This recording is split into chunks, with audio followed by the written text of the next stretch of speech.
Alright, so this video is going to be on how to send a message with Vivox Voice Chat.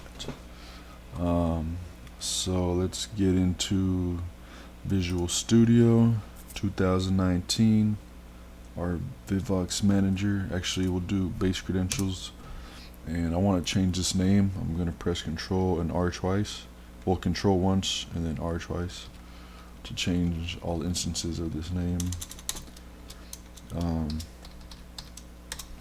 Yeah, because I didn't like the first name. Alrighty, there it is. It stopped responding. Let's start it back up, and we're back. Alrighty, so what I forgot to show you guys in the last video is you want to go down to join channel methods, and we want to go down to these statuses.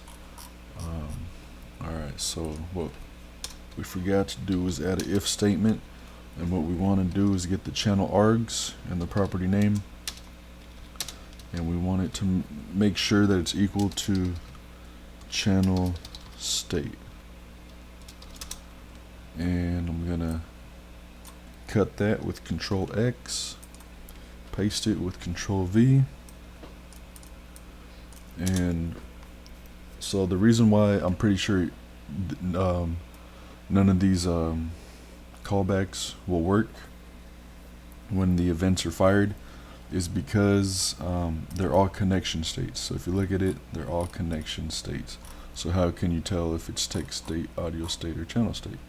That's why we have the property name. And I forgot to show you that because I didn't think it was necessary, but it turns out it is. And it took me about a whole day to figure it out. I was so mad, but we're back. So let's do it. And I had done it too in my previous project, but I was like, oh, I don't think that's necessary. I'm not gonna show it, and it is necessary. So make sure you're doing this. All right, this one's gonna be audio state, and this is to get let's say we're connecting, or we have connected. We want to know about that, and so if we're looking for the property name, then we're gonna know about it. It's gonna fire these off, or else it wasn't gonna know to fire these off. If that makes sense. Okay, Control X, Control V, and another if. This one's gonna be, so up here it's audio args. I'm gonna change it to text args, and args just stands for arguments. If you were wondering, if you didn't follow my previous videos. Alright, what are we doing? Text args, property name equals text state. Make sure you spell that right because it's a string. If you think you're gonna misspell it, you can always have a string up here, global variable, and that way you're not really gonna need to change it. So just try to make sure you spell it right. But I notice, or I know when it comes to strings, you don't really want to hard code it in most times. You kind of want like a global variable, so if there's an error, you can change all instances of it at once. Yeah. Okay. At least in my experience, that's what I've learned. Alright, so we'll add that into the if statement. Okay, so we should be good to go. What we want to do now is close this region. Sorry, I'm all over the place here. Alright, I'm going to create a new region. Region Control KS in Visual Studio 19. Pops up that little window. We're going to go send message, or message methods. Message methods, whatever you want to call it, that makes sense to you. And then public void send message. Yeah, we're gonna do send group message. So Unity comes with a default send message, and I don't want to confuse it. And that has to do with the UI. When we're calling this from the UI later, you'll get confused because I did. Hopefully you don't. Anyways, so in here, in order to send this message, we're going to need a message, string message. And we're going to get our, so up top, I'm calling the Vivox credentials. If you go over there, this is where we're storing our variables. And then we just made an instance in here, and because of the don't destroy on load, this is going to survive the whole game even if we change scenes, and it'll always have our credentials in here. This should be done differently on a real application. This is just for development purposes, because you're going to want to do this on your game server, not on the actual client. The client doesn't need to know this information. The server needs to know this information. But anyways, alrighty. So Vivox is what we're calling it. So Vivox, we're gonna get our channel session. We're gonna do begin send text, and then we're gonna pass the message. Do our little async result. It says async callback, but you want it to return an async result. This is a lambda expression, if you don't know. And oops, did that twice. I explained this in my earlier videos, so I'm just going to go right through it. We're going to try Vivox channel session end send text. So you always got to end it. So when this begin send text method is done, it's gonna call basically the end send text method. End send text, and let's do a catch any errors, exceptions, just like usual. Gonna do debug.log e.message to get the error that pops up if there is one. And that's as simple as that. That's how easy it is to send a message. We're going to create another method on message received. So this will, when either we send a message or someone else sends a message, this is how we're going to know. It's going to call, we're going to subscribe to a Vivox event, and then this is going to be our method that's called to receive the message. So object is always for the sender. And for this one, we're going to want to do queue item added event args, and we're going to pass in iChannel message. Oops, spelled that wrong. iChannel text message. Sorry. I'm going to call this message args, MSG, short for message. And so we're going to do var. Call it messenger because that's the person sending the message, equals, it's gonna be what's it gonna be?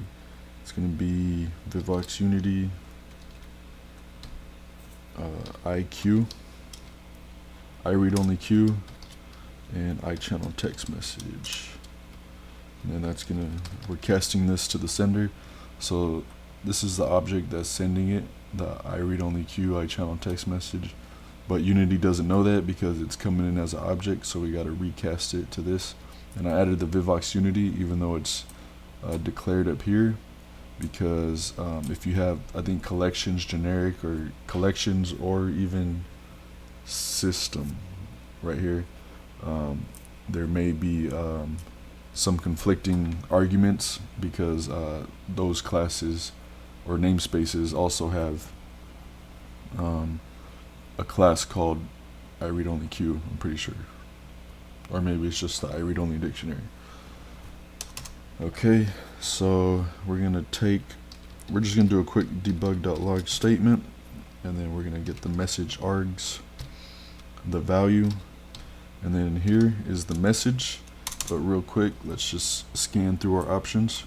We got the application sans a body, namespace, the channel session that we're sending the message to or receiving the message from, This checks to see if we sent the message, because this is also going to fire if we send a message, so we'll know.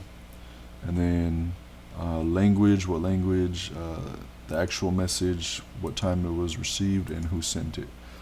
So we'll just get the message. I guess it would be nice to know who sent it. So I'm going to do some string interpolation real quick.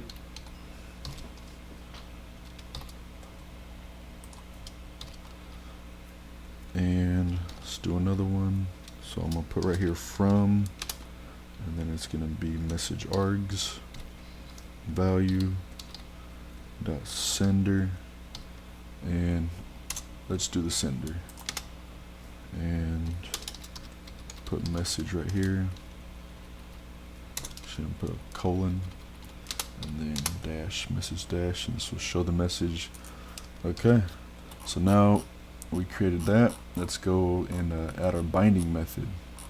Actually, I'm going to create a region for this also, since we have so many binding methods. So I'm going to go Control KS, get that region window, and call this binding callbacks for now. I'm going to cut this with Control X, Control V to paste. Alright, let's put some room so I can read this. Alright. Then create a new method, public void bind message group. I'm gonna put group message or channel message, whatever you want, something that makes sense.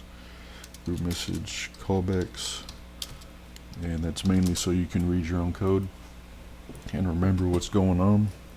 I try to spell it out somewhat English-like, so I can understand it and other people can understand it. And it's easier to debug. We're gonna pass a bool bind. We're gonna get the iChannel session, call it channel sesh or whatever you've been calling it. If you've been calling it something, like, I would continue to call it the same thing so you don't get confused. Alright, if bind is true, we're going to get that channel sesh. We're going to get the message log and then the after item added. And so you can always tell if it's an event because it has a lightning bolt right here. So if you just hover over the after item event, it's the QI item added event args iChannel text message, which is what we have down here. And hovered over it again, the iRead only Q iChannel text message, that's the sender, and that's what we casted it back to. So that's, if you're ever confused on the, like, you're trying to subscribe to a method and you don't know what to pass in as a parameter, just hold it over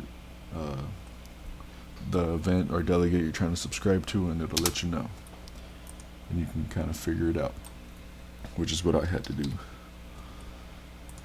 The documentation told me, but I didn't understand it, so I had to figure it out. Else, this helped me better understand it, I guess. I'm just gonna copy this. I'm basically just copying the Vivox documentation, because they gave pretty decent examples, but it was just hard to kind of put it all together. So that's what I'm trying to bridge the gap between their examples and your understanding on how all this works. Okay. So we got the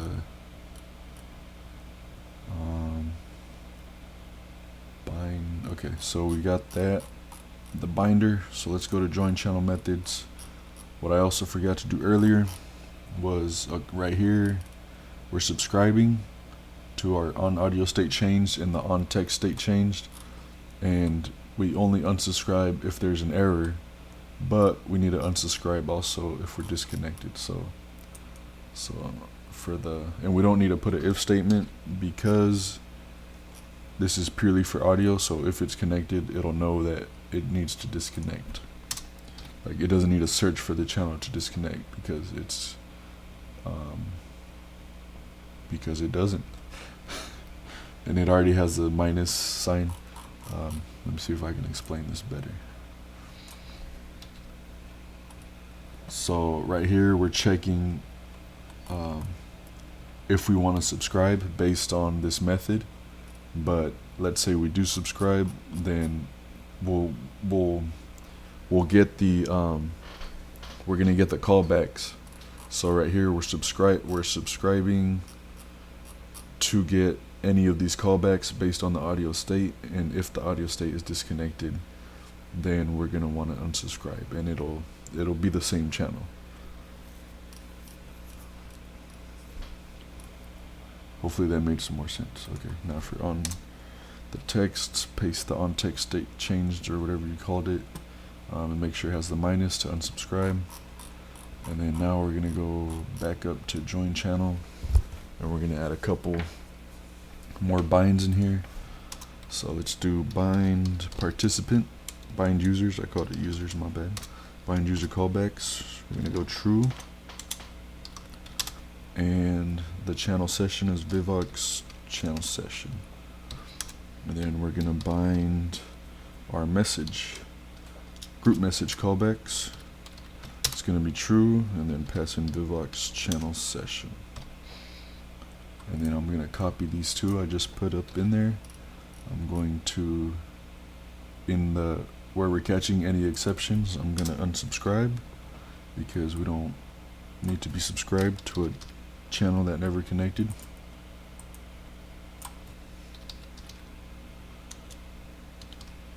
And we also need to add this to our channel status changed if the channel gets disconnected. So actually I'm gonna copy all three of these because we don't have this callback either. And go down here to the disconnected, and I'm gonna change all these to false. So right here I'm gonna do that little trick with Control Alt, hold down Control Alt, and then I can just click and false.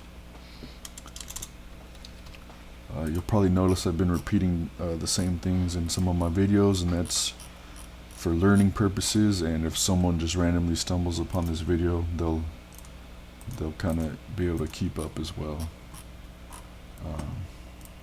so they're not left in the dark on certain things that I'm not showing in, or that I wouldn't normally show in all the videos. Okay, so alright, so now we should be able to okay, so up here I got the lobby UI, and this is where I have all my UI methods, and we can delete this for now. So I'm going to, and then here's my variables. I'm gonna need this prefab in the Vivox Manager script. So even though I've declared it in here, these serialized fields is technically a private field. Right here it says force Unity to serialize a private field, so that means it's private, but serialized field allows it to pop up in the inspector, but so does public, and if I change it to public, it will allow me to access it in another script.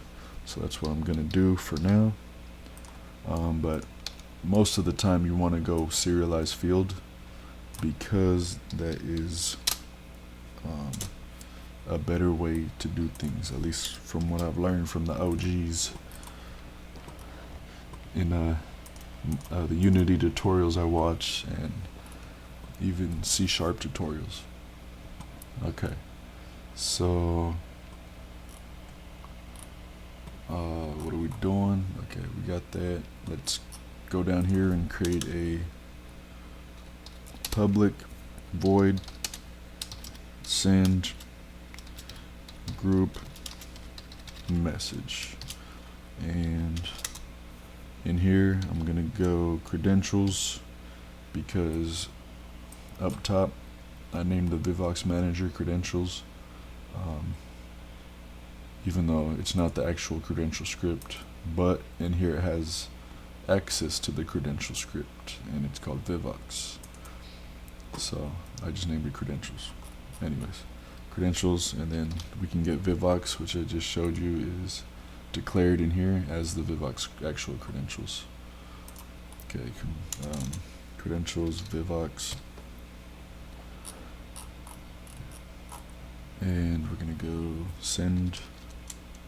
I didn't even need to put that, my bad. Send group message. Credentials, send group message. And I have an input in here. Input up top is our send message TMP.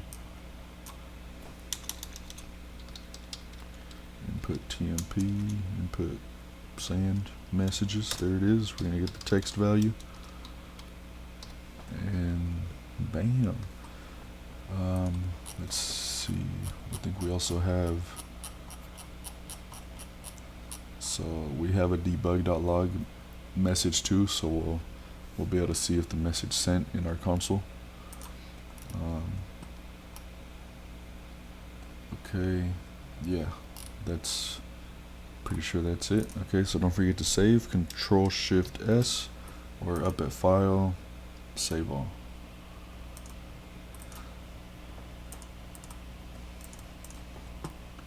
Okay, let's so in the lobby UI I gotta add all my fields again. So username, text. Your UI may look different than mine, and I actually tried to download one of the GitHub projects and it didn't have the UI, so I apologize for that. Hopefully that doesn't happen to you, but this shouldn't be too hard to recreate. I think I'd explained it in one of my earlier videos, but I can always do a video on it if anyone wants to know exactly how I did it. Alright, message prefab. There's a prefab down here, which is a text. And we got the input username. Where we at? Input username, channel name, and then send message TMP. That's the one. And our container is in the message panel, which is an image, which is this green thing right here. And you notice how it's kind of transparent. If you didn't know how to do that, click on the color, and that's how you make it transparent with the A, little A down here. Alright, so, oh shit, what did I do? Okay, you can pass the container in there. Alright, this is good, lobby UI.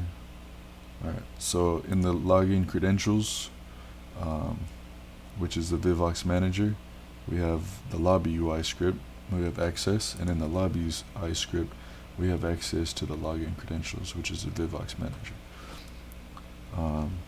which is what I was showing you with these values up top.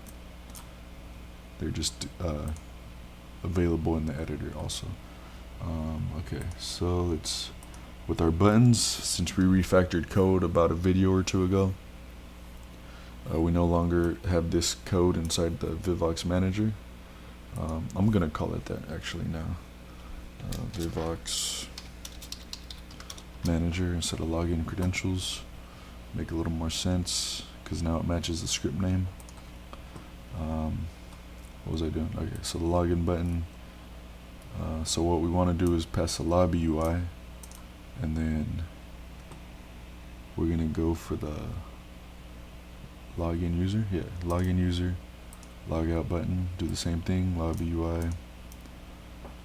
This only applies if you've been following along in the videos. If not, I'll just do this real quick, won't take too long. Okay, so the join channel button, lobby UI, let's button join channel, leave channel, lobby UI, and then button leave channel clicked, and we need our send messages button. Add that, lobby UI,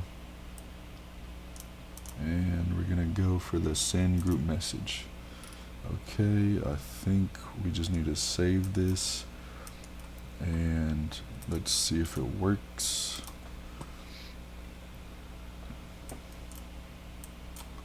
Okay, so we got the console, so I'm gonna log in as 2, and I'm gonna join channel 1. It looks like we logged in as 2. We're connected to channel 1. See if I can send a message. Hello. Oh, look, so we got it. So I got it on collapse. So if you undo collapse, I sent hello twice. So this right here, I'll show you real quick in the Vivox documentation. So this is basically, so URI, that's what finally figured out what URI meant. So right here where it says public URI, what that stands for is a uniform resource identifier, and that can be a normal web address, or I guess this is also a URI.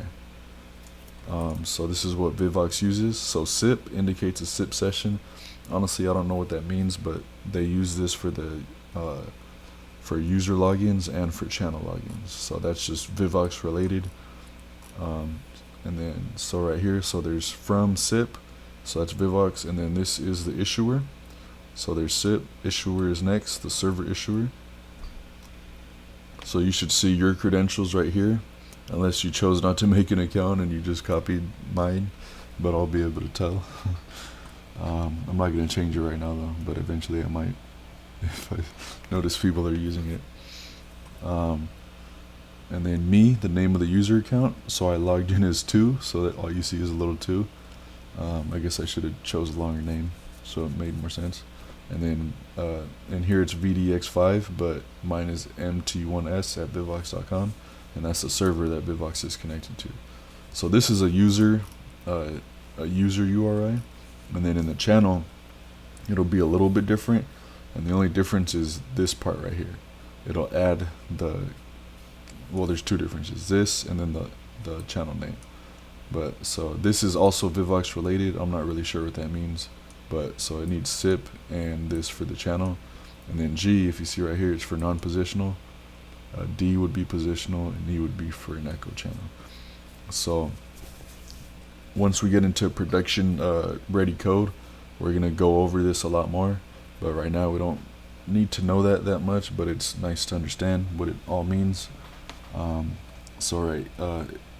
When we do a channel, I'll just explain it, so I kind of already did. And then the lobby, this is the lobby name, and then issuer again, that would be this value right here from John Moo to Dev, and then instead of a 2 would be what channel we're connected to.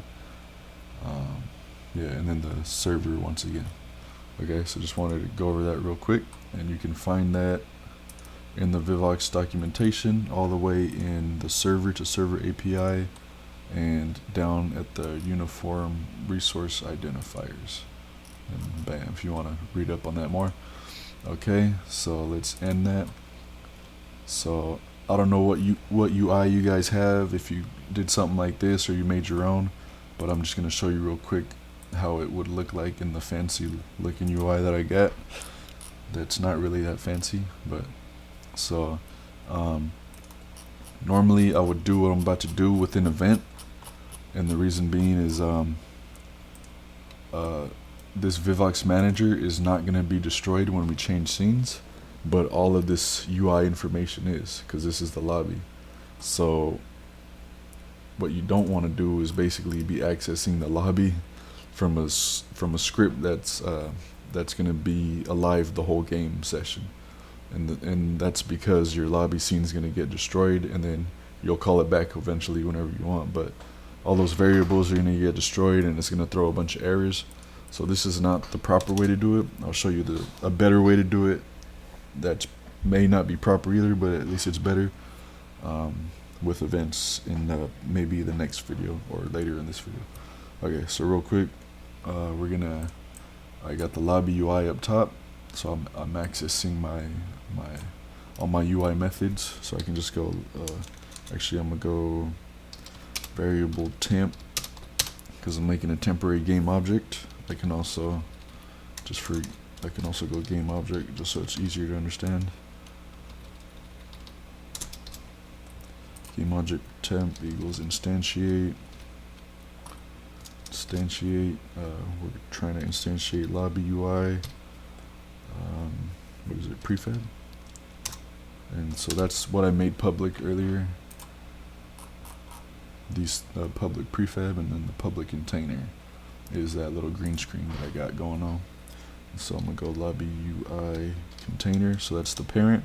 So we need its transform. it doesn't want to work. Why not? Ah, I have a text, so I don't want to. I guess I want to.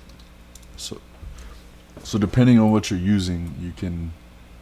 I guess it's this object right here is a text, even though it's a prefab. It is a text. So I'm gonna actually delete all this. We don't need that no more.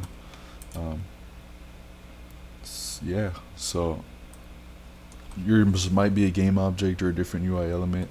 So that's why I would just use var, because it'll just know for me. But yeah.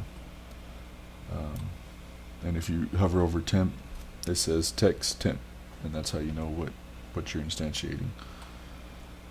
Alrighty, we got the text is 0. Oh, and I also have to. So after it's instantiated, we're gonna go temp, which is our text object. The text equals, and I'm just gonna copy this and put it in here. So what the heck? Oh.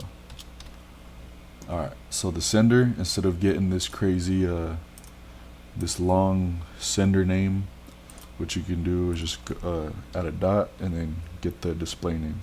If you get the name on this, because you're using it's sending the URI, you're gonna get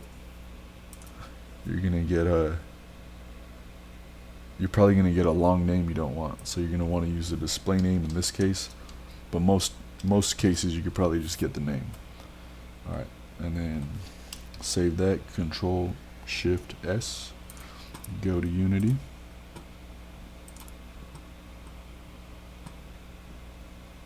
I'm going to log in as John.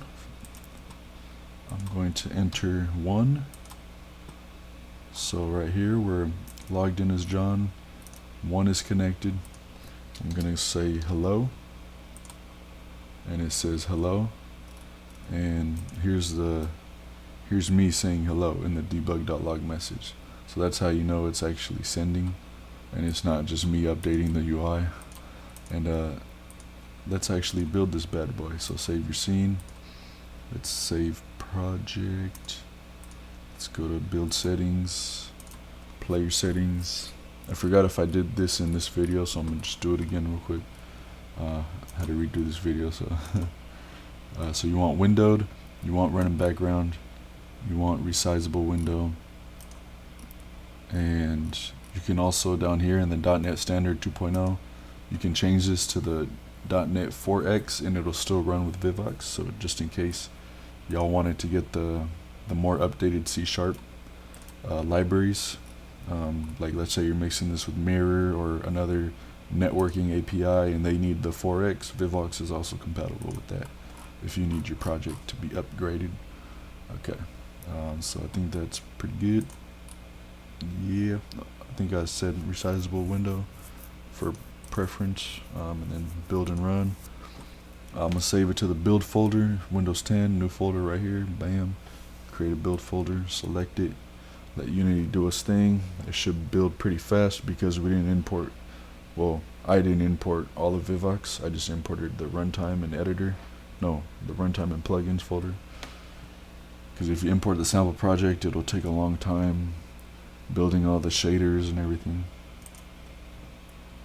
Okay, close this window. So I'm gonna log in as John again. Log in. And then we'll enter channel 1. I'm gonna spell channel 1 just for readability.